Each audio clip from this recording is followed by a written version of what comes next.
Good evening and welcome to another episode of A Feast of Films for a very special Halloween episode. Ooh. With your hosts, Count Matt Blackula I want to suck your blood. Yo. and Ethan Stein. Ooh.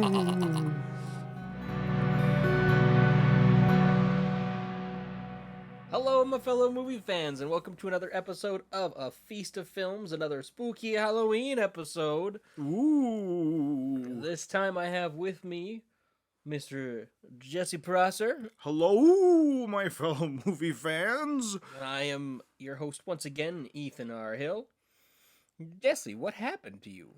Why did you say that so weirdly when you started this episode? Well, you see, that I was doing a howling type sound because on this particular A howling type sound. Yes, because on this particular episode of Feast of Film, we will be discussing Mooses? yes. Oh. As we all know, moose are notorious howlers and make weird noises on the full moon. We are exclusively talking about moose movies We could today. be talking about bird movies and we'd be talking about fowlers. It's true. Yes. Be running afoul on this whole podcast. Like we are right now. Yes. Oh boy. Oh my goodness. But no, we are here to discuss some of our favorite werewolf movies and just like the genre in general. Are there any? I guess that's going to be part of the discussion because werewolf movies, I think, get a bit of a they have a more unfortunate ratio of like Good to bad. yes. And like, because I think you were gonna say they get an unfortunate rap, but again, they can't really get a rap when there's not really there's nothing to rap, as it were. because there are good werewolf movies. They're just kind of not a lot. yeah, they're few and far between, which is like we'll discuss some of the really good ones and ones that we recommend, I think, and just like probably I don't think there's really any bad ones for us to talk about because like a lot of the bad ones. It's okay. So here's the thing. Here's the thing with werewolves.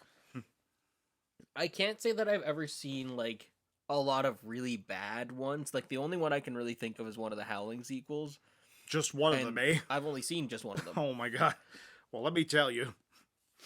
But at the end of the day, more often than not, a bad werewolf movie is just a generic werewolf movie. Yes. It's just a different spinning on the wolf man over and over again. It's again, oh, this person is cursed. And like I think that's 90% of the good ones too. Mm-hmm. But it's like how you tell that story. Yeah. Well, and like just in discussing the Howling sequels, I've only seen the first two sequels. And the first one is notoriously really bad to the point where Christopher Lee, like, he did that movies because he never did a werewolf movie before that. And then when he worked on Gremlins 2 with Joe Dante, he apologized for being in the Howling 2 directly to him. Now, why did he do that? Because that movie is horrible. Why else would he apologize to Joe Dante about being in the sequel? Because, well, Joe Dante directed the original Howling. I suppose I should preface with that. Yes, you should. You know, help people. That would make sense. Yeah. I just assume people know The Howling is a great movie. But in case you don't know, yes, Joe Dante. I was saying more of they probably don't know that Joe Dante directed both The Howling and Gremlins. Yes. That's fair. Yes. Yeah, Joe Dante is just great. Could you imagine if they gave like the same parameters they gave him for Gremlins 2 to like a Howling sequel? Oh, Jesus. Just you can do whatever you want. Anything I want. Gremlins 2 could just be its own podcast, honestly. Oh, man. Love Gremlins 2. It's so good. But also, like, the most batshit insane movie. And then the third Howling movie, The Marsupials, as it's known. Was that the third one? Because I thought that was the fourth one. No, the fourth one is the one that's, it's basically a re-adaptation of the book, but done way worse than the original Howling. And, like, the next couple have interesting concepts, but they're done very poorly. Like, I believe the fifth one all takes place in this, like, Romanian castle, and it's, like, a whodunit of, like, who the werewolf is. And it's, like, it's a fun concept for a werewolf movie, just done really poorly. Like, it's essentially they tried to do The Thing, but with a werewolf. which could be a fun idea, but it's not done particularly well. And then the sixth one, which is called The Freaks, is revolved around a circus, and like there's a werewolf like that's one of the attractions, and I believe the guy who's running the circus is a vampire, and that itself could be a really interesting concept as well. Again, not very well executed. So like there is also something to be said about werewolf movies that like reach too far into like basically they fly too close to the sun with their concept and then fall to the ground in fire.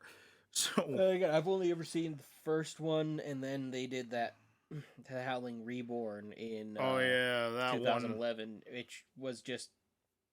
It's trying to capitalize on the Twilight craze, as it were. And I honestly don't even remember like anything. It's not good.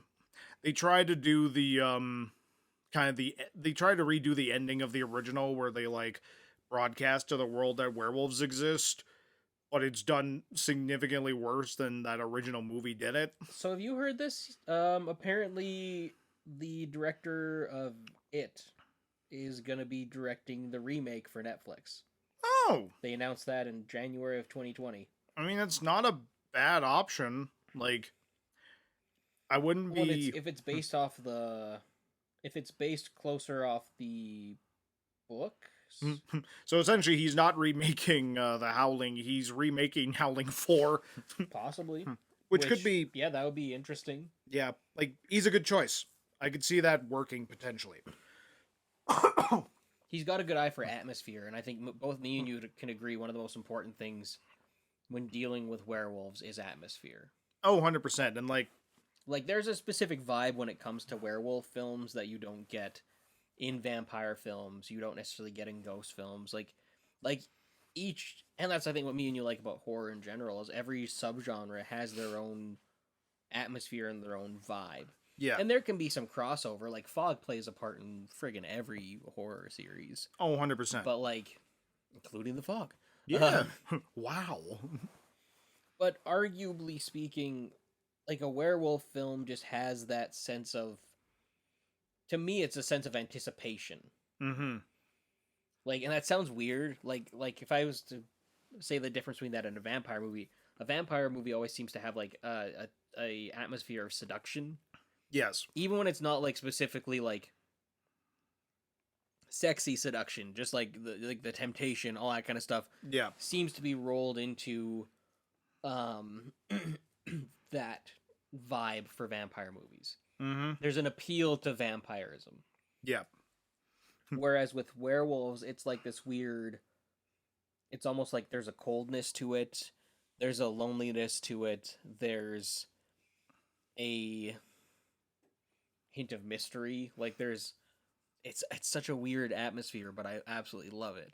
Yeah. Well, and like with a lot of werewolf movies, there's always a lot of werewolf movies almost have this like ticking clock element built right into the plot because like usually it revolves around your main character slowly, like either slowly turning into a monster or like you're waiting in anticipation for the moment where they become a monster and like start threatening the people around them. Yeah. So like it's like there's this like with vampire movies, a lot of the times you like a lot of people you'll know that someone is a vampire. Like it's not always like a really obvious thing that a character is a vampire unless you get something like Salem's Lot or Nosferatu where it's like very clearly that is a vampire. Yeah. And like you get something similar with a werewolf, but it's like as opposed to a like vampire movies tend to be a bit more of a slow burn to the reveal of the monster. I would disagree. I think vampire movies, you know up front who the vampire is. Okay. Well, I guess yeah, like because I'm like trying what a vampire movie is a slow burn. Well, no, I guess it's like you're with a vampire movie, it's like the slow burn of like when the vampire is going to attack, and with a werewolf, it's like you get a similar idea, but it's like it's a burst of that action as opposed to it being like a build up. I disagree. I think it depends. Both of those just depend on the story. Yeah. For me, I'd say it's more of it's, and you can disagree with this as well. Mm. vampires are about lust, werewolves are about love, more often than not. There's usually a love story tangled up in werewolfism because the mythology of that is like, oh, well, the werewolf will kill the one that he loves the most. And rip their heart out, things like that. It's not about rip their heart out, it's just that's... Well, werewolf, like in mythology, werewolves like notoriously rip the hearts out of. Sometimes. Yeah. Not always. Yeah, not in the movies necessarily, but like. No, even in old mythology, it depended on the regions, and it's a whole thing. Oh, la-di-da. Yeah, sorry. But I can go, if you want, I can go get my textbook again. We'll break out the books. But also, it is worth noting that unlike a lot of monsters, where like there's a bit more of like an ancient mythology to them, and werewolves, there very much is, like, especially like shapeshifters and like lycanthropy and things like that. But the kind of the modern rendition of the werewolf is definitely more a creation of Hollywood than a lot of other monsters, like silver bullets and transforming on the full moon. I want to say a lot of that stuff came from specifically the Wolfman. I think so. A lot of it, like, because a lot of that with lycanthropy and stuff like that was just someone would become more and more beast-like. Yeah. And a lot of times they would just stay that way. There was no transforming back and forth. There was no getting better. It was just, that was what it was. And, like, and obviously recorded cases of that would then translate to be more of just mental health based. Yeah. But no, I think, I don't know. I think werewolf films are underappreciated overall. Yes. I think that they just kind of... And I think the other reason why they're so not taken seriously is because 9 times out of 10... The werewolf looks like crap. Well, there's that, but there's so much effort put into the transformation and not enough effort put into the story. You know what I mean? Seeing, like... I mean, I'll agree with that as well, but I find, like, a lot of cases, there isn't a lot of effort put into the transformations. Specifically nowadays. Like... And I don't want this to turn into a discussion about, like, CGI versus, like, practical effects. Because, like, I think we've both seen good werewolf transformations that have done both. Or a mix of both. But there is something to be said about, like, being able to see a, like, physical, like, transformation happen right in front of your eyes. And sometimes that can look really great and painful. And sometimes with CGI, I do think you do lose a bit of that that tangible quality of, like, the pain of the character transforming. Yeah. Like, whatchamacallit? What's a good example? Of painful transformations? Well, I mean, there's like... Well, I guess and again, you could also discuss, like, the different contexts of transformations as well. Because in movies like The Howling or American Werewolf in London, the transformation is like a slow, gradual change from man into wolf, and that fits the tone and the story that they're telling in those movies. But if you look at something like Underworld, where the werewolf, like, it's a bit more of like an action type of movie, the werewolf transformations being slow doesn't make a whole lot of sense for the type of movie they're telling, so it being like kind of this rapid transformation makes more sense. Just for the type of narrative that they're telling, you know? Yeah. So, you get all kinds of stuff in the genre. To you, what was the last, like, really great werewolf movie that you saw? Isn't like the newest one that I saw, or like... I'd say, like newest one. Like the last movie that you saw, like that was a werewolf movie that really captured but what do you mean by newest? Do you mean newest one is newest released? Yeah, newest or release. Do you mean like newest one that I have seen? Because like the newest one that I've seen are ones that are older. Yeah. Whereas like newest released ones, because we definitely gone back and watched a lot of older films in that genre, to very good results. Like recently, we watched a movie called Full Moon High, which is just a very ridiculous, like, off the wall comedy movie. Yeah, I want to get into that one a bit later. For sure. One of the top question on werewolf movies is there any good werewolf movies? It's very fitting for this discussion. Because there's been a lot of movies, like, with werewolves in them that I wouldn't necessarily say are, like, werewolf movies. Because even the new Goosebumps movies have had a werewolf in them. Does New Mutants count? I mean, I guess kind of, but like it's again not really. That is a movie that has a werewolf in it, and even then, it's more of a like that one. It's a mutant power of someone turning into a wolf creature. Because I'd say the newest, for me, I'd say like the newest ones that I've seen that have been like really, really solid would either be the Wolfman remake, and that I have issues with here and there. Yeah. And like I guess it counts, but it doesn't count. But like that segment in Trick or Treat. Yep. Like the anthology section where. Well, it's an anthology movie, of course. Yeah. The anthology section. You know what I mean, like The part of the movie where there's werewolves. Yes. yeah, like and that one's like you want to talk about like a slow burn reveal, like you're following these characters and like the way they say things, you don't even think about it at the time. A lot of the stuff that they're saying, But then rewatching it after you get the reveal.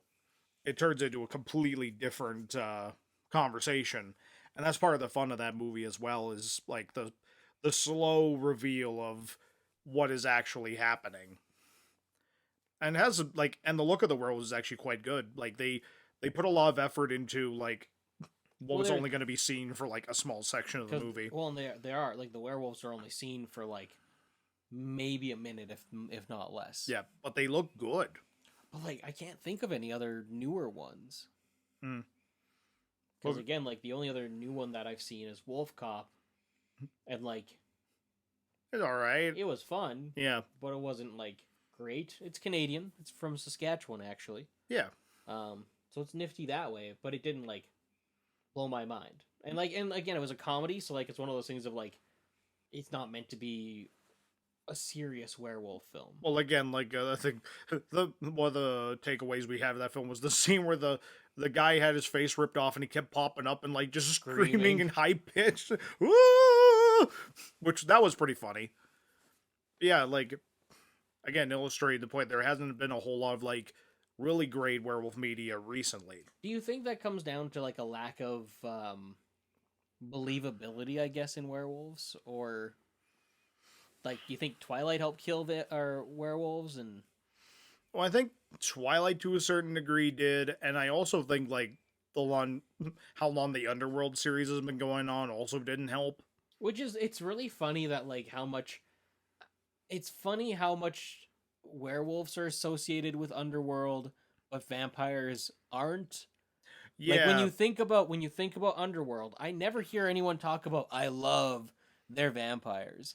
The vampires are like the main characters. Yeah, like they're less like it's less of a discussion because like I mean that first one you have that main character who is human, but even by the end of the movie he's no longer human. So and then the next couple movies vampires are just kind of like the main focus. So you don't even really But they're always fighting the werewolves. Exactly. And but everyone always only talks about the werewolves. Well, and it also helps that in those movies, like a lot of the werewolves tend to be the more interesting characters anyway. True. I mean, just you get for Michael Sheen, right? Yeah, he's so good they gave him his own damn movie, which is the best one, by the way. In case anybody wants to know my opinions. And I think you're wrong. How dare you? So what would you say then? For you, what would you say is your favorite werewolf movie, or do you have a couple of favorites? Like, which ones do you like the most? Well, like this thing is like there's the ones. What's gonna sound the ones that I like, and the ones that I don't like. Oh wow! Such a deep, thoughtful answer on it. That's what people come to Feast of Films for. The deep, thoughtful answers, yes. Of course. Can I counter with another question? Sure, go right ahead. It's your podcast. If you could only watch one werewolf movie for the rest of your life, which one would it be?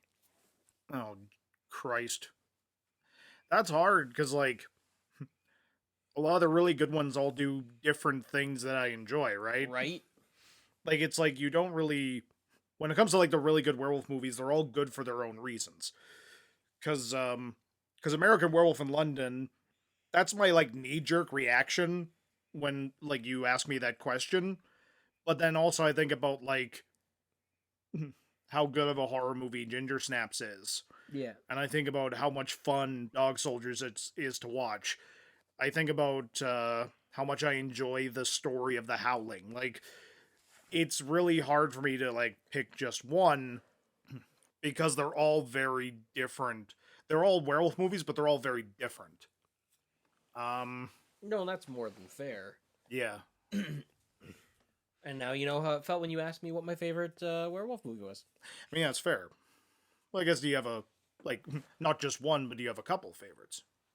That's a loaded question. To answer my own question, though, if I had to pick one, I would pick the Wolfman. Like I would like the original, the classic, original yeah. one, and it's just because of what it did for that creature and for that mythology. Like that's No, exactly. to me, it's like the pivotal one. And I know some people don't find it that interesting, and I get that, and there's nothing wrong with that.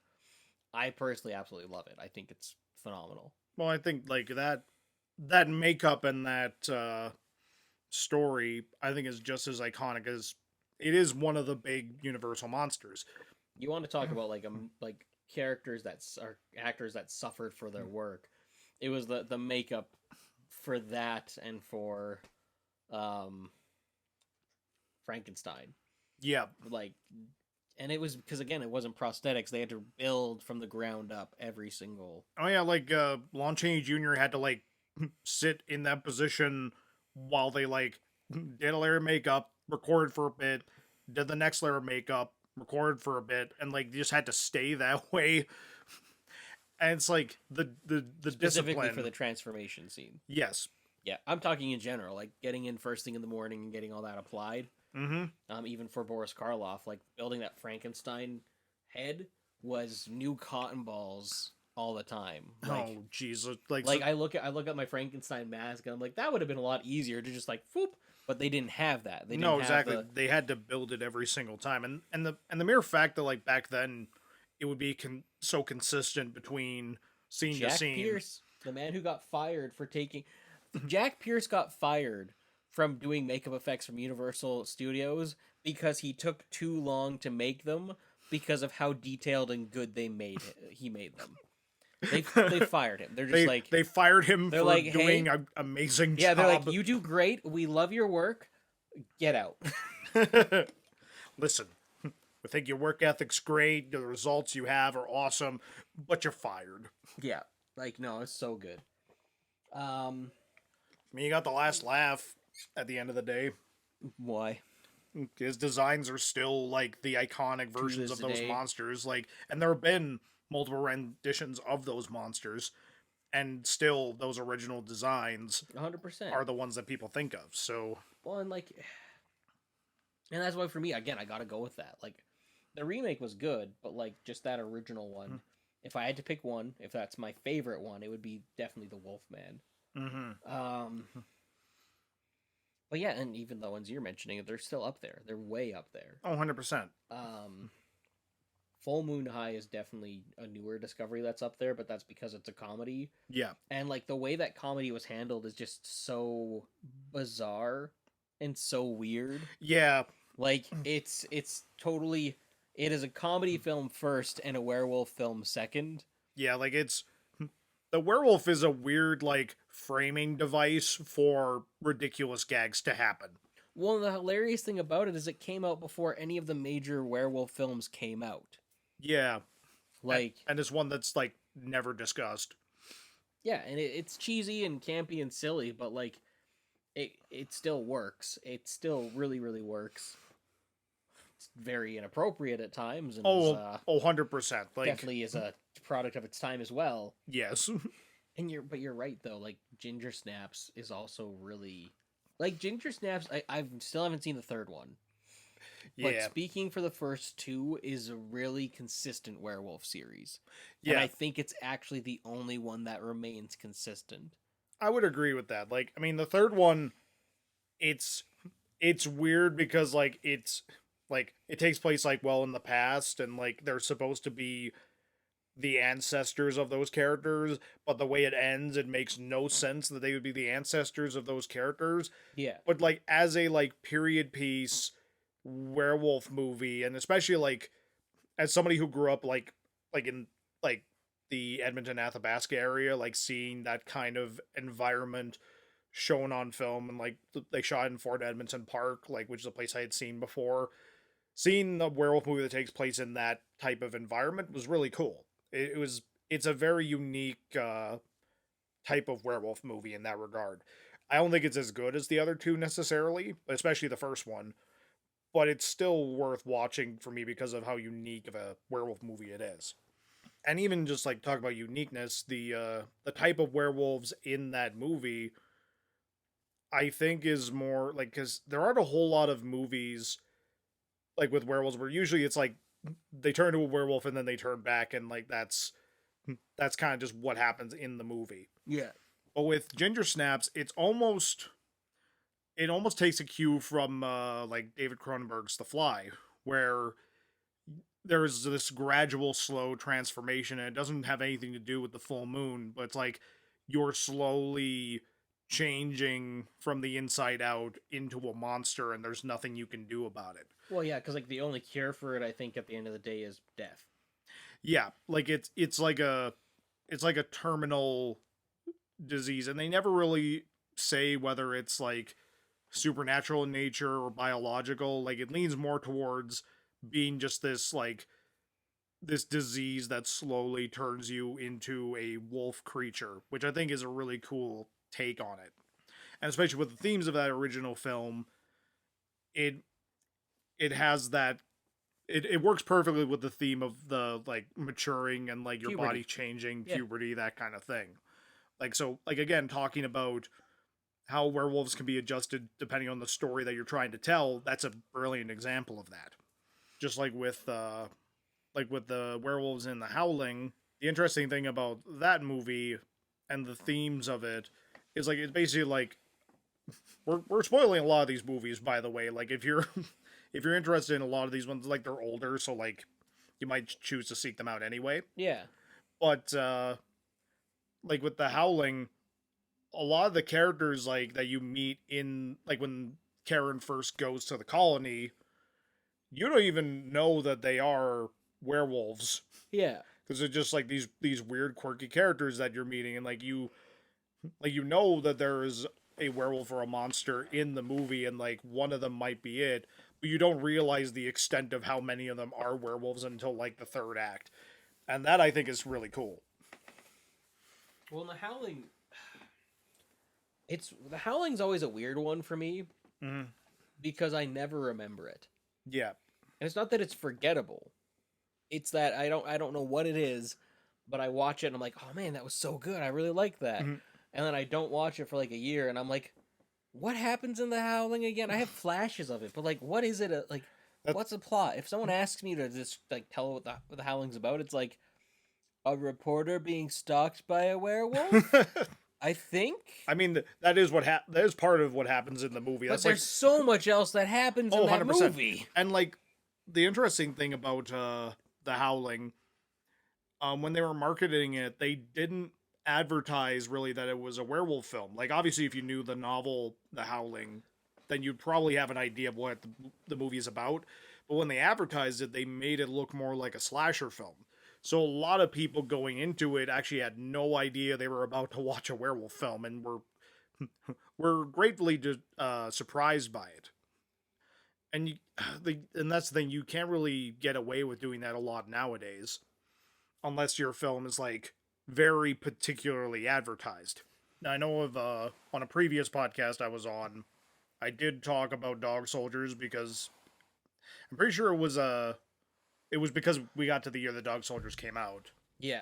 So I won't go too far into detail with it, but I'll reiterate that like the werewolves in that one work for the story they're telling, because they are meant to be this like Hulking masses and giant threat to the military. exactly, like, because again, if you're gonna revolve a story around just like a squad of soldiers going up against werewolves, you gotta make those werewolves as big and intimidating as you can, to just heighten the fact that like even though these guys have like all this firepower, they're still incredibly like underprepared for this threat. 100%. Well, I think that's that's what I love about werewolf movies half the time, is that no one is prepared to deal with werewolves. Oh, 100%. And half the time, they, like, at first they don't believe that's what they're dealing with anyway. But they always manage to present it in a way that, like, makes sense within that world. That this is how they would exist, and people wouldn't necessarily know about them. Well, that's where I even, like, sorry to go back to the Wolfman on this, but, like, that's kind of what I love about that first werewolf film. And I think that's kind of where it came from, was that innocence of, like, yeah, werewolves don't exist. Yeah, and, like, no, this is crazy. Mm-hmm. Like, there's just this, especially with Lon Chaney Jr.'s performance as Lawrence Talbot, like, there's this innocence and sadness to his face, where it's just like he gets told about the werewolf curse, and he's like, oh no, that's crazy. Like, oh, it's a silly legend. And then when it happens, it's like, what do you mean? What did you do to me? Oh my gosh! Yep. Well, and his character changes so much from, like, no pun intended, from the beginning of the movie, like, way he behaves, to, like, where you get to him at the end before his, like, final transformation. I mean, like, yeah, I'd hope he changes by the end. Well, of course. It's just the same guy. It'd just be weird if it was Lon Chaney Jr., but he's acting like a werewolf. Yeah. Mr. Chaney, calm down. Mr. Chaney, you'll get a trailer. One that you showed me that, like, I think about a lot, but I never go back to myself, is Bad Moon. Yes. Bad Moon is one that, like, nobody talks about, but I think it's actually one of the better ones that is out there. Isn't that the one, though, with, like, where the werewolf has, like, a weird squirrel tail?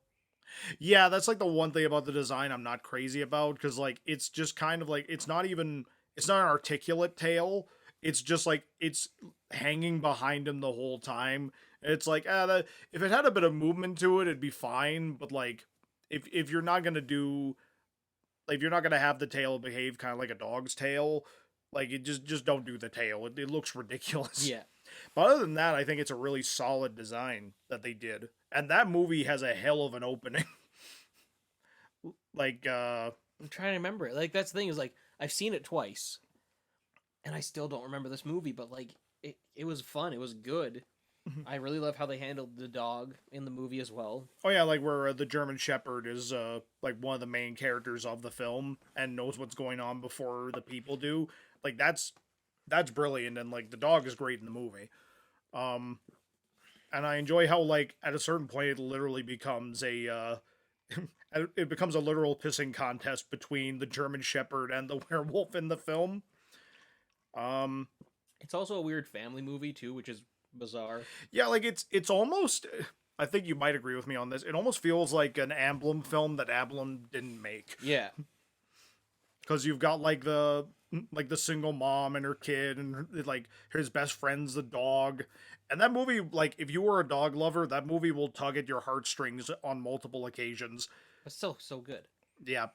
And they set the characters up really well. Like, like, when we're first introduced to the family, there's this guy who's, like, his whole thing is he essentially, like, creates situations where he can sue people, and that's how he makes money, is essentially, like, he cons people out of money by, like, creating situations where they would get sued. So he tries to make it look like their dog attacked and like attacked him and bit him. He's gonna sue this family, and then the mom reveals that she's a lawyer, and he just like deflates completely.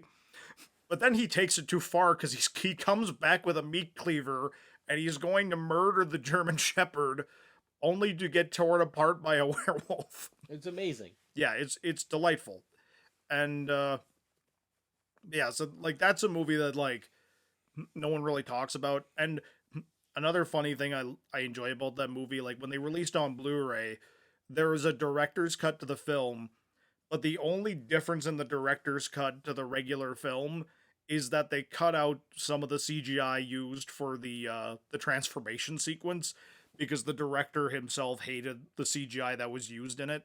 Because it's like this weird, like, if anybody remembers like Animorphs, or like some of Yep. the older like effects they used to like transform people into like animals in TV shows and all that. That's essentially what they did. Is like they like morph, like they would have like the different phases, but then they would like just animate the morphing effect, and it does not look good. It's like the one of the things about the movie that does not age well is some of the stuff they did for the transformations. They do some practical in it, and that looks good. But whenever they do the like digital like morphing like between different phases of the transformation, it has not aged well at all. And then yeah, at the end of the movie, it's the family getting together, and the German Shepherd comes back and kicks the werewolf's ass, and it's really good. Just a good heartwarming ending with murder. With with murder, what more could you want? It's a good question. Comedy and zombies. And zombies. Yeah, speaking of which, both of those are probably really real top pick. Yes. Well, like again, the one proper answer whenever people say like what is the best werewolf movie ever made, the obvious answer is American Werewolf in London. Yes, and that's one that me and you both kind of discovered on our own. Yeah. And then just bonded over. I think I own it on several different formats. Mm-hmm. I do as well at this point.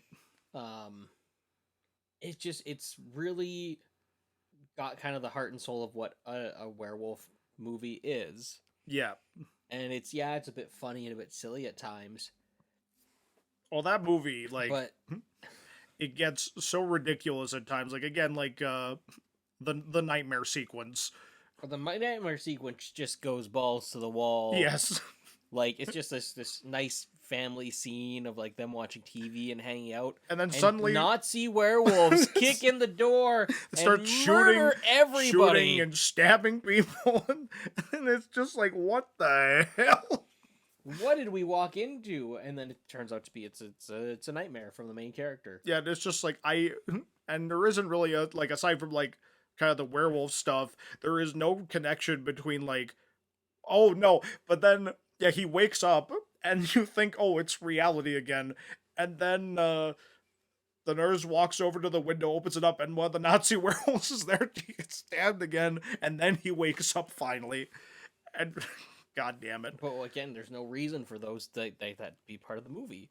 No, exactly. It's just fucking weird and ridiculous. And it works. It works 100%. But it's such a weird story of friendship and romance, and like it's sad. It's such a sad story, but it's also super funny. One, like, at the core of like the core of most of the best werewolf movies, they usually will have a tragic ending, which again is taken from that original Wolfman story. Yeah.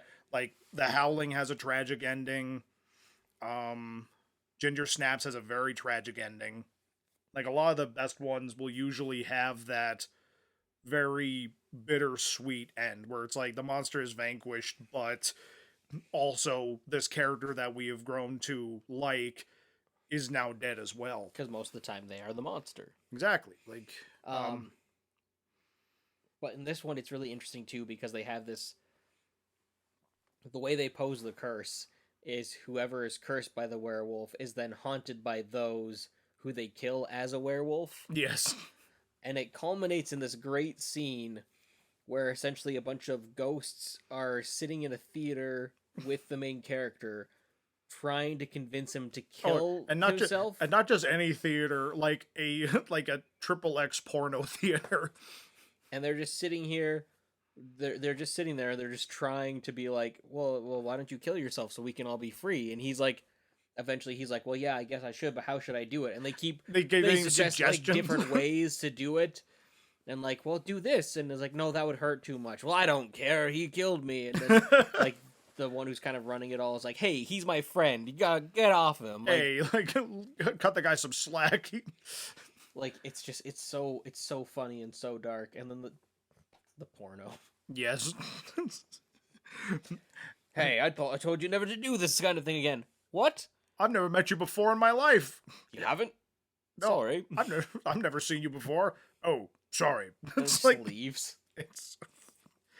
It's so weird. That's another thing that American Werewolf in London and The Howling have in common is like they made both movies. They made porno films for it, like in the Howling, it's like they made like a snuff film to put on the like in that opening scene. Yeah. And then in American Werewolf in London, they made that ridiculous And they comedy. came out the same year. Yep. Two different directors, the two different stories. Yep. The same kind of goal of just making a really awesome werewolf transformation. And originally Rick Baker was gonna be on the Howling. Yep. And originally he was gonna be on American Werewolf in London. Yep. They couldn't get the funding. So he went over to the Howling, and then suddenly, John Landis got the funding, called up Rick Baker, and said, "Hey, man, we're doing it." It's like, oh, so I'm already doing this other werewolf film. It's like, what? You come and work for me. So then, one of our favorite special effects guys got his start because of that. Because I think he's one of your favorite special effects guys. Oh yeah, like Rob Bottin is one of my favorites because of course he worked on The Thing, Total Recall, like. So many great effects. Seven. I like Rick Baker because Rick Baker is awesome. I mean, Rick Baker. And that's why I bought his $300 book that you never read. I look through it on occasion. I don't want to ruin it. I mean, fair enough. Like Rick Baker is just like one of the greatest of all time. Like, but Rob Bottin, like he was his protege at the time, so he's just like, okay, I'm gonna go over and do American Werewolf in London because I kind of made a promise to John. You're going to do The Howling. And it's like, both have fantastic effects. And like, The Howling came out and like had amazing, like, it had like fantastic special effects for its werewolf transformation. But then Rick Baker just goes and does like the golden standard for werewolf transformations. Well, that scene is just, it's great. It's so good. It's fantastic. Like, it looks painful and it looks realistic and it still holds up. Like every time they bring it to a new format, I keep thinking I'm gonna start seeing the seams in the makeup or like where it doesn't quite match up. But like the effects are done so well that you can never really like at a certain point you can tell when they switch to like the puppet and all that, obviously. Like that's honestly my only complaint about the movie is that the werewolf, especially in that first transformation scene, just looks so fluffy. Yes. Like, he just looks like a bear. Mm-hmm. And it's like, I thought this was a werewolf movie. And, like, again, like, for, like, as we talked about, like, that werewolf works for the type of movie that it is. Like, it's not really, like, what you would think of as, like, a werewolf necessarily, but it's more like a hell beast type of monster. Yeah. And it works for that type of movie, especially like with it being very specifically a curse. Because in that one, it is more of a supernatural curse that he is being plagued with. It's a traditional werewolf. Yeah, the slaughtered lamb and all those townspeople that are just like, we know about it, but shh. Yep. Nobody talks. Like when the inspector goes to the town, just nobody will talk to him. No, I love it. I love it so much, and it just. I find something new that I like about it every time, and I just, it's one of those ones that I have trouble talking about because I just think about it and I just start smiling. Isn't it great? It's so great. Isn't this great? Are these actors great? And it has the best sequel ever. Listen, like American Werewolf in Paris, we all know is an is an undisputed classic. Yes, everyone should go watch an American Werewolf in Paris. Right this second. Listen. Stop this video and go watch this movie. Say what you want about The Howling. Like, there's way more bad sequels, but I don't think any of them are as bad as American Werewolf in Paris. It's so bad. It's one of those movies, too, that I own and I want to get rid of. But it's so bad, I don't want to get rid of it. Yes. Like, it's an oddity to watch, to say the least. Like, and the thing is, it could have been good. There's a lot of concepts within that movie that would have made it a really strong werewolf movie. Yeah. It's just overshadowed by how terribly 90s it is. Yeah.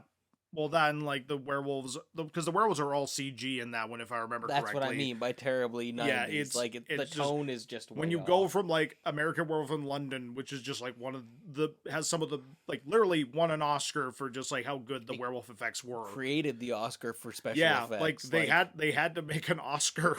because this movie's effects were so good. And like you go from that to like the piece of crap that follows it up. And like the original concept for the sequel actually was like, because it was gonna revolve more around Alex, like Yeah.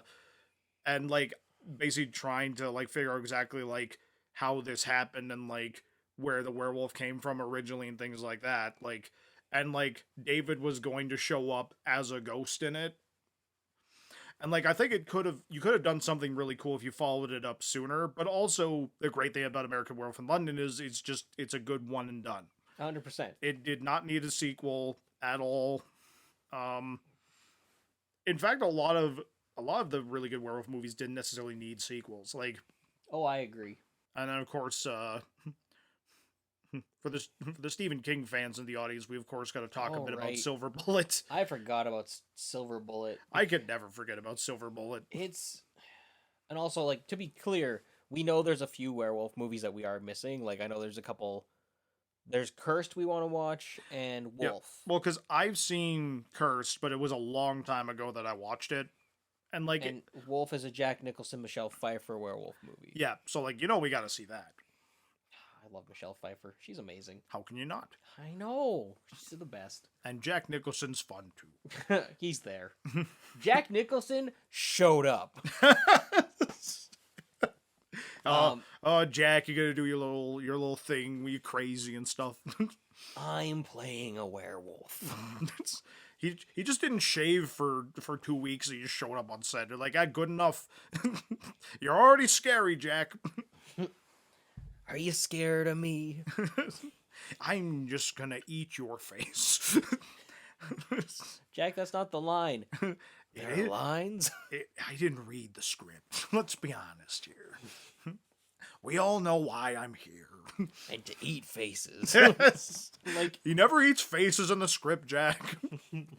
well, he's gonna now. I'm doing a couple of my own rewrites. I hope that's okay. I played the Joker, if you don't remember. I'm Jack freaking Nicholson. I actually don't know if Wolf came out before or after Batman. I'm just throwing that in there. Who cares? I'm gonna play him anyway. It's gonna happen one way or Like, amazing. and, God. But no, like, but Silver Bullet to me is another fun take on the werewolf. I hate the werewolf design. Yeah, It just it's looks very so bad. it's very cartoony in the way it looks. Like, and again, it's a movie where a werewolf beats someone to death with a baseball bat.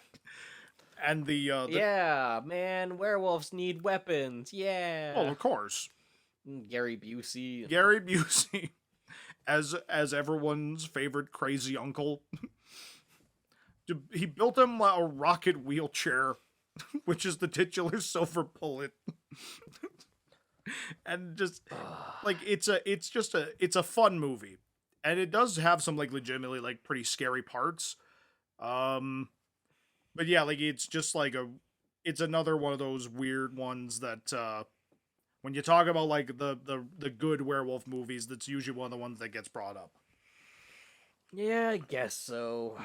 But like the design of the werewolf is rather cartoony. But again, for the type of movie they're doing, it kind of works.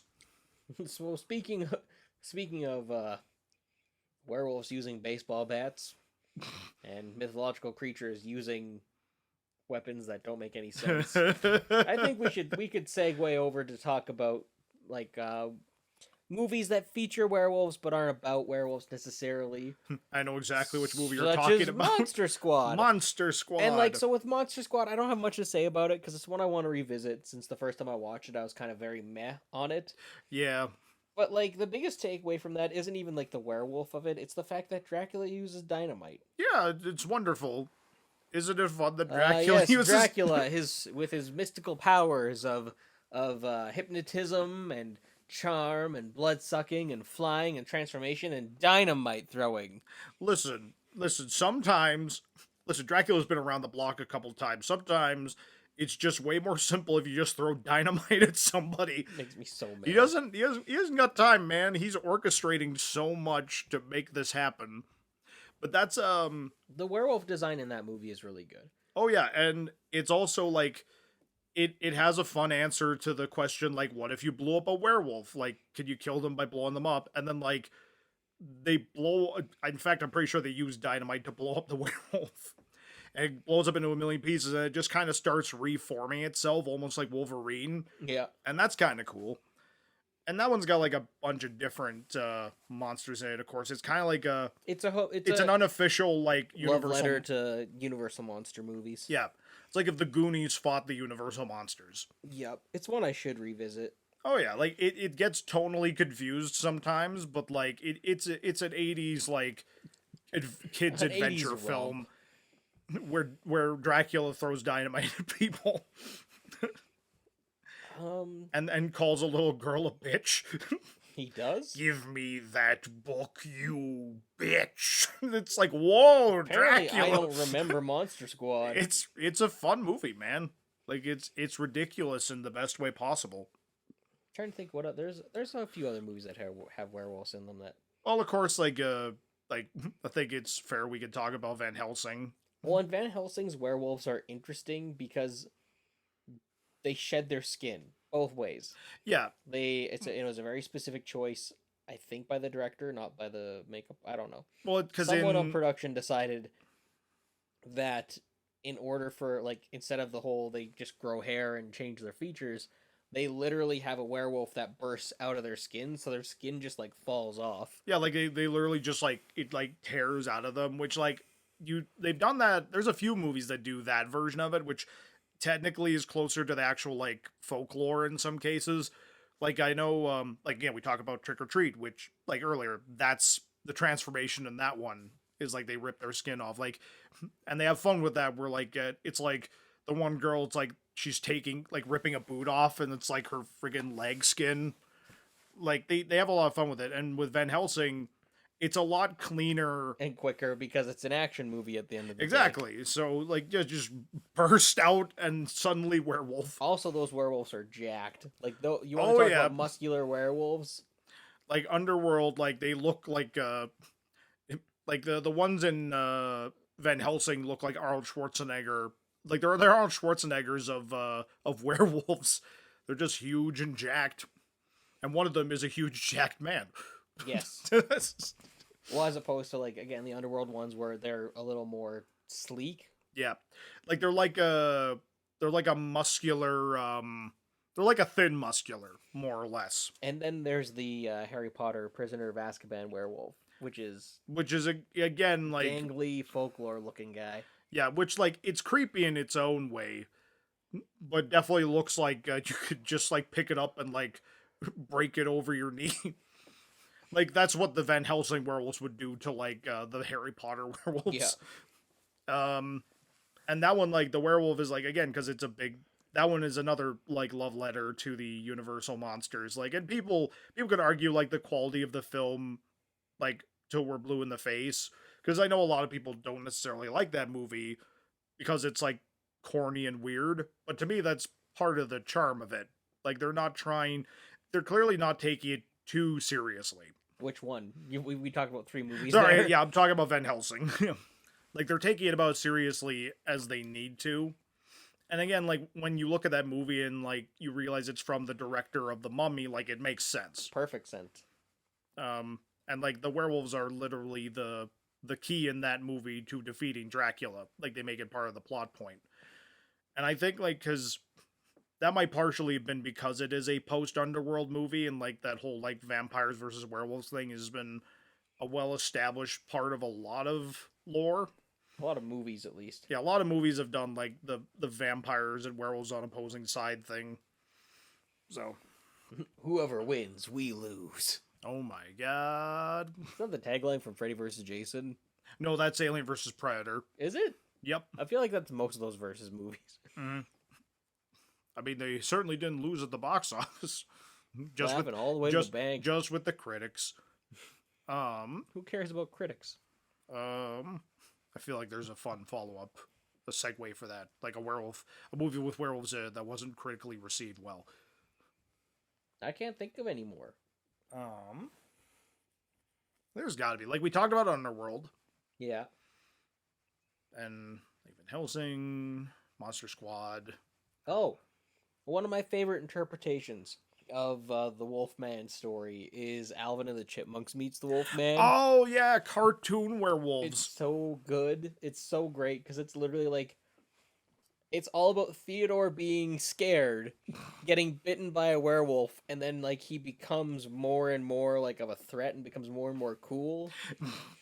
Or like they cast him in a play of Dr. Jekyll and Mr. Hyde as Mr. Hyde to try and boost his confidence, and he becomes a complete terror. Mhm. In the meantime, their neighbor is actually the werewolf, and like it's such a cute, fun story, Mhm. and it's just it's just good. It's just a really solid one. Do you remember Scooby-Doo and the Reluctant Werewolf? Yes. Where like it turns into like a race car story. Yeah, it's not a great. It was at the height of that whole the whole Hanna-Barbera racing show. I can never remember what it's called. Oh yeah, like I can't remember what it is either, but I know exactly which one you're talking about. It was kind of at the height of that.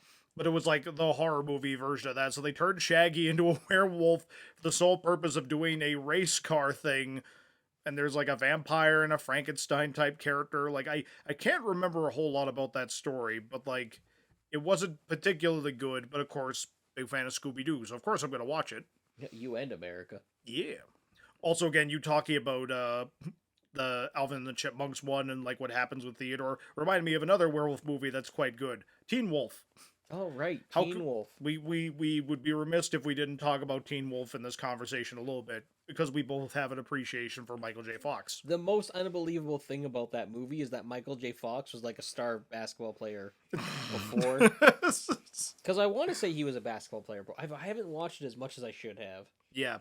Do I even own that one? So the Yeah, I own Teen Wolf. yeah, like the scene that always comes to mind for me with that one is the one where he's like in the bathroom, he's transformed, and his dad's on the other side of the door talking to him, and he's like worried about his dad finding out that he's a werewolf, and then he opens the door and his dad's transformed too, and it's just Son, we need to talk. it's like what? So that one's kind of fun.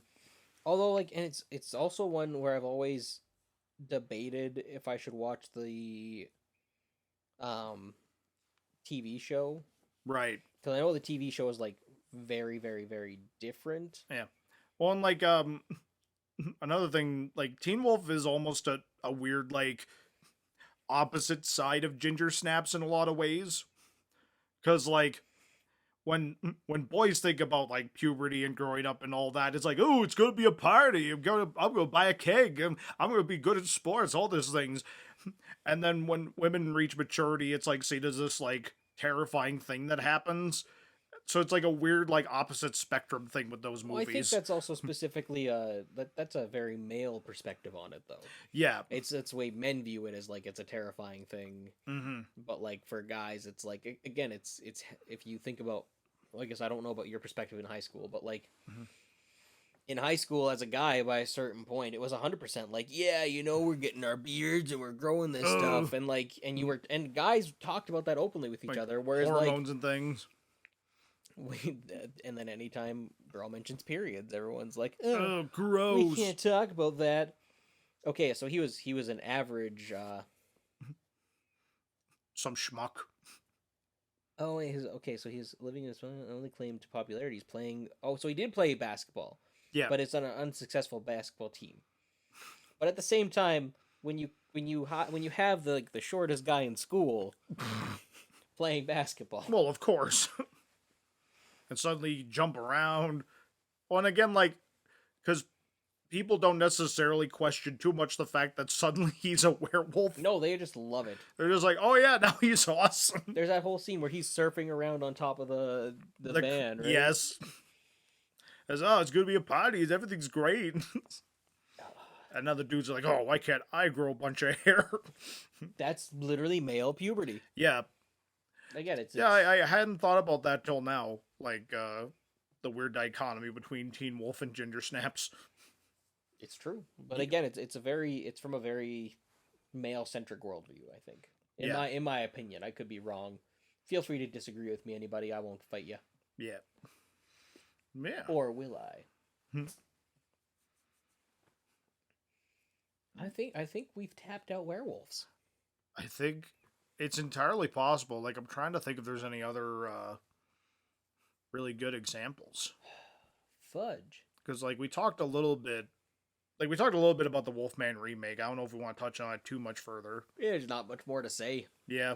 Like, it's got a good cast, and, like, it's held back by some, like, odd plot choices, but it's not a bad movie. So, yeah, I think we've ran the gambit on this one. So I guess it's time now for another question of the day. Wow. Woo! Prosser, what's the question for the day? That's a great question, Ethan. I thought you came prepared. I thought so too. Apparently. I told you to bring a question of the day. No, you didn't. I did. That was never It discussed. was greatly implied. That was never a discussion in my contract when we signed it. You never signed a contract. Oh my god. It was a handshake deal. It's like, does it have to be werewolf related? It doesn't have to be, but what else would it be? Oh, I guess, okay, here's a fun question of the day. Yes. Since we're talking about, like, you know, the core thing about werewolves is, like, you transform into a wolf and all that, or like a half wolf hybrid type thing. That would be pretty much the main staple Given of a that werewolf it is a film, werewolf. yes. Oh, I would be shocked if oh, shush. no, we didn't touch on skinwalkers at all. Oh no, we didn't. So before we jump to the question of the day, do you consider skinwalkers and werewolves to be of the similar caliber, or are they different enough for you that you think they shouldn't be lumped in together? Like, I think, again, because skinwalker lore and werewolf lore definitely are derived from different things, Incredibly different things. and they're seen completely different as well, just like culturally. I would. They should be. They seen. should. Okay, I guess that is they should be So seen differently. To answer my own question, I think the fact that they get lumped in together is kind of It's kind of messed up. It's because there's a movie called Skinwalkers where, like, they are, like, very like, they might as well be werewolves, basically. They're skinwalkers who act like werewolves. Yeah. Whereas, like, it should be seen as a different thing entirely, and not necessarily a negative thing. Yeah, and it's the way it has been handled in media for a while. It's just kind of been. It's basically offensive. Yeah, to say the least. Like, it's like they essentially wanted to do a werewolf movie, but they didn't want to call them werewolves, so they called them skinwalkers, and it's like it is a different thing. Or they want to have werewolves and be like, oh, but we're not actually werewolves. Yeah, because werewolves aren't cool. Oh, it's different. It's completely different. It's a completely different thing, and I think it's kind of, again, I think it is a shame when they are lumped in together. Yeah, I like the misleads when it's like, oh man, we think it's a werewolf, and it turns out. I think there's been a couple TV episodes. I think there's an episode of Smallville that's like that, where it's like they think that there's a werewolf thing, and they're like, wait, what, werewolves? And they're like, Clark, you're literally invulnerable. That wouldn't be the weirdest thing. Clark, why are you even worried? But no, it's because they're magic technically. Oh my god! Yeah, I hadn't even considered. You didn't. What if Superman was bit by a werewolf? It's a good question. Oh my god! But no, that's kind of like that's good thing I have a silver kryptonite bullet, says Batman. My point at the end of the day, though, is I personally think they should be viewed separately. I think they are two very different beasts that are lumped in together. You know, can't you have a serious conversation for once? No, it's impossible. I'm making a serious point here, and you're all like, I gotta make jokes. Because that's what you are. You're a joke. Anyway. Wow, why'd you call me a joke? That's what, eat you to the punch. Well, now I'm just hurt. But no, I agree. I agree with you. Like, they are different things. It would be cool to see, like, a proper representation in media for skinwalkers. Well, I'm sure there has been a couple here and there. It's just, again, they get overshadowed by werewolves. Yes. So anyway, on to your question of the day. Yes. If you were able to transform into, like, a human animal hybrid monster, like similar to Teen Wolf, where, like, it was like kind of a thing you could control to a certain extent, what animal would you want to have transform into? Well, we've seen the ultimate answer already in Street Sharks. Well, where shark? You get two penises? Oh.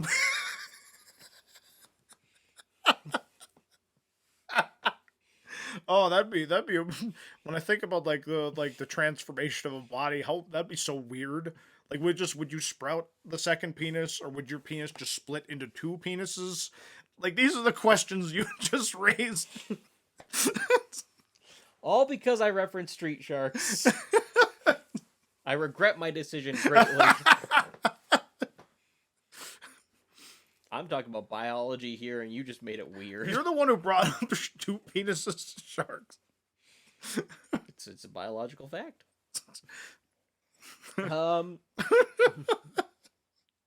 Anyway, I mean, what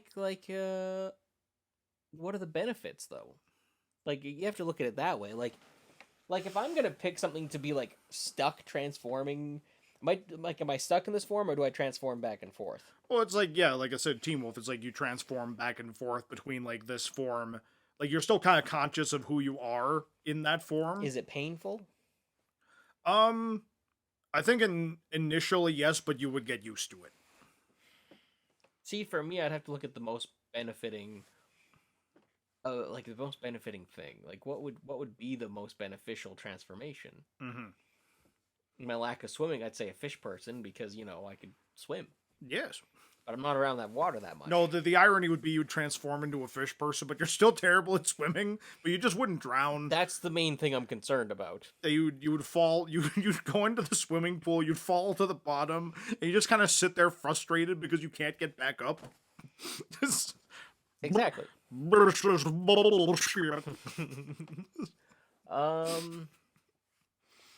if I want to be a hybrid person with another person? Can I transform into another, like... Can you be half Arnold Schwarzenegger? That just makes me an average guy. Exactly. Gosh, this is a tough one. Right? Everyone would think, like, oh, go with your favorite animal. Hmm. But, like, I don't know. And because, like, there's a part of me that's like, oh, do I want to transform with a bird? Well, flying kind of raises a lot of problems. Yeah, like if I was half owl, like my eyes would just get really big.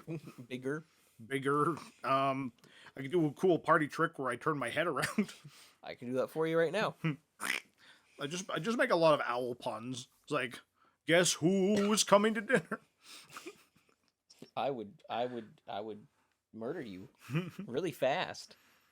But Ethan, who would bury me? Me, I said I would. This is tough because, like... Yeah, there's like, it's the cost benefit of it all. Well, and how much of a hybrid are we? Like I said, it's like Teen Wolf, where like you take on the attributes of that animal, but you're still basically like humanoid. Well, yeah, but there's like Creature from the Black Lagoon is technically humanoid. Yeah. But I wouldn't want to look like him. Wow. Ethan, they made a whole movie about this. I haven't seen that movie, so... Tune in next week when Ethan watches The Shape of Water. I don't want to watch that. We already talked about sharks. Well, birds, your bones would be really brittle then. They'd be half brittle. See, that's the thing. You're changing the rules of the spectrum of transformation. Mm-hmm. Well, and I guess the question is, if you became like a half bird person, would you still would you be able to fly? I would hope so. Otherwise, why would it? That would suck. It's like you're half eagle, but like you still do way too much to get off the ground. I'm covered in feathers and have a beak, but I can't do anything. This is such a burden.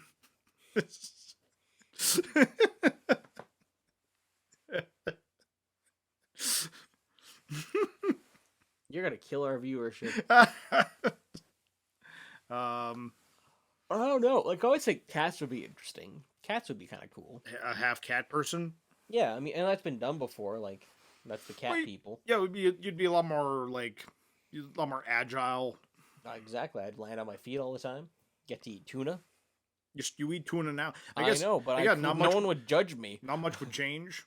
I know. I'm not allergic. That's the thing. If I turn into like a dog hybrid, I'd be allergic to myself. Then you wouldn't be able to eat chocolate. Exactly. Whereas a cat, I can totally do. Can cats eat chocolate? I mean, it's probably not recommended.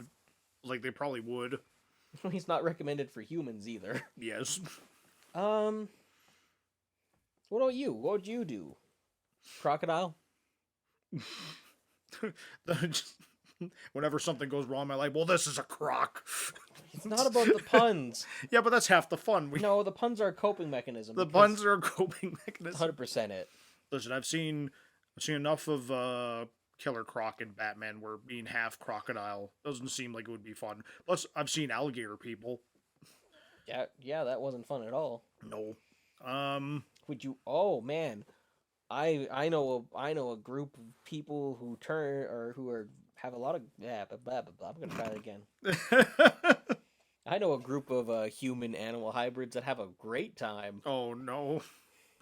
We don't have to bring furries into this conversation. I was talking about the Ninja Turtles. Oh no. You're telling me if you could choose, if you had an option, one of the options was to choose to become a Ninja Turtle, you wouldn't become a Ninja Turtle? Yeah, but it's like you take on the traits of that animal, so you just be slower. No, because you're a Ninja Turtle. Yeah, but like a Ninja Turtle is not an animal that you would turn into. Like they're turtles that grew up as ninjas. Yeah. You yourself are not a ninja. But I would train with Master Splinter. Yeah, but you're already grown up. You're too old to become a ninja. No, you're not. I get pizza, I get to skateboard, I don't see a downside. And I can have a shell of a time. A shell of a time. See, now you're making puns. I am just quoting the show. Oh, of course. I brought up the question. No, I can't think of one. Can I fuse with Batman and be a billionaire? It was thinking like Bat, but it's like, then you'd just be terrifying. You have a weird nose. Too late. How dare you? I was talking about myself. Wow. What a misdirect. I mean, you could be a walrus, then all you really need to adjust to is the tusks. Cuckoo-cachoo. I am the walrus cuckoo-cachoo. Do you want to be an octopus? Yeah, but then I have to spend like way more minutes brushing my teeth. I need one of those what they use to buff cars. Just use to buff my giant teeth. Just get you a sander. How I'd get promotions at work, I'd just start body slamming people. That's what you do now. Exactly. Asserting my dominance. Yeah, like I feel like being a bird person would probably be like if I was still able to fly, which I doubt I'd be able to, like some kind of bird. You're just a giant chicken. A giant that's what I am now. I know, so it wouldn't be too much of a stretch. Yep. What about reptilian? Like, you wouldn't want to be a reptilian? Actually, yeah, that could be fun. If I was like half Komodo dragon, I have that swagger. Just walking around like swaying my upper body. I like that. That's the reason. Nothing beneficial, just the swagger. Just so I can have the swagger of a Komodo dragon. What about crap.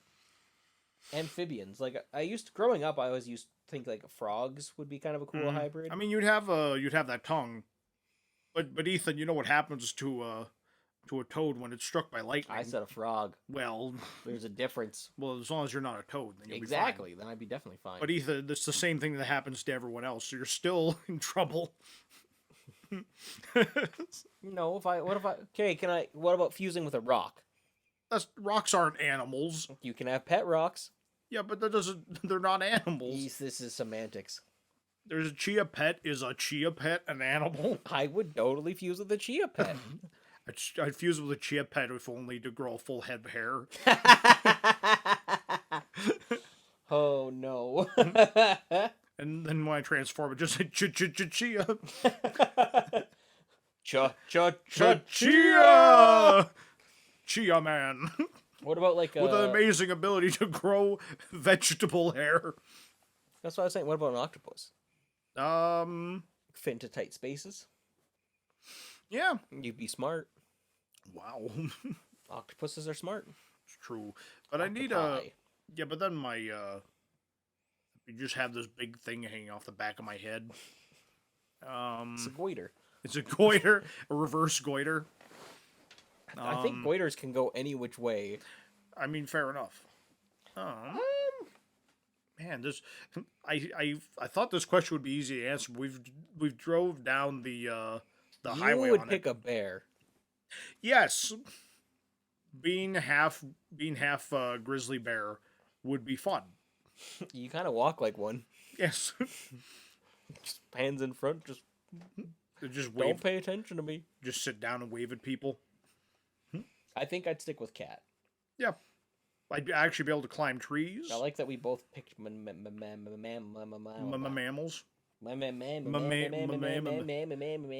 Blue moon. Well, that was a weird question of the day. It was a weird question, but it works. As long as you're not a shark. Yes, Vin Diesel would choose a shark, A street shark. a street shark. Because the street always wins. The street always. Will you eat the street? The street sharks always win. All right. They digest concrete. I don't know how it works, but it's pretty cool. Well, I think that's another episode of Feast of Films. Let us know in the comments below your favorite werewolf films, any ones that we missed. And if you could pick an animal to be a hybrid of, what would it be? Mr. Prosser, where can the good people find you? You can find me on Instagram at thatjprosser. You can find me on YouTube under my name, Jesse Prosser. Find a couple short films I've directed there. And then you can also find Ethan and I's featured film, Damn Rights, on realhouse.org. Rent it, buy it, give it a watch, see what you guys think. Give us your money. Give us your money. And Ethan, where can the good people find you? You can find me on Instagram at Ethan R. Hill. You can find me on YouTube at Ethan R. Hill. And same thing, you can find our movie on realhouse.org. Excellent. That said, thank you for tuning in to another episode of A Feast of Films, another spooky Halloween episode, even though I don't know how spooky this one got. Ooh, spooky. That's about as most haunting as it got. Exactly. We will catch you all next week. Have a good week, everybody. Bye-bye. So long. Toodaloo. Haroo. Haroo.